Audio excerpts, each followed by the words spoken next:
Isang makasaysayang araw para sa Pilipinas sa larangan ng tennis. Nagtagumpay ang Filipina tennis star na si Alex Ayala sa kanyang main draw debut sa US Open matapos talunin ang world number 14 na si Clara Tauson. Alamin natin kung paano nagawa ni Ayala ang kanyang historic win sa Grand Slam court sa report ni Matchpoint Mili Borja.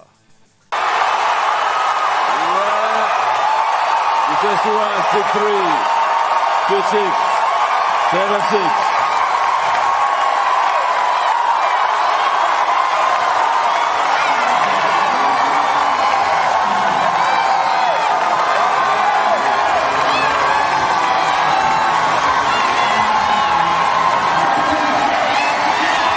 Nakapagtala ng makasaysayang tagumpay si Filipina tennis star Alex Ayala matapos talunin ng world number 14 na si Clara Tauson ng Denmark sa kanyang main draw debut sa US Open sa Flushing Meadows, New York ngayong Lunes.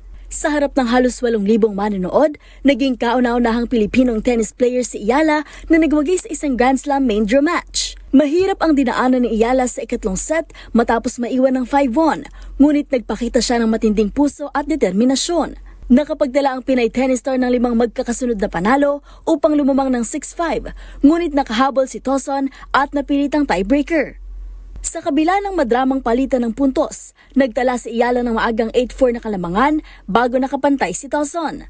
Dito na naglabas si Ayala ng buong lakas at sa tulong ng masigasig na suporta ng mga manonood, tinapos ang laban pabor sa Pilipina. Matapos ang laban, inamin ni Ayala na nahirapan ito kontra kay Tauson at itinuring niyang napaka-espesyal ng panalong ito sa kanyang karera.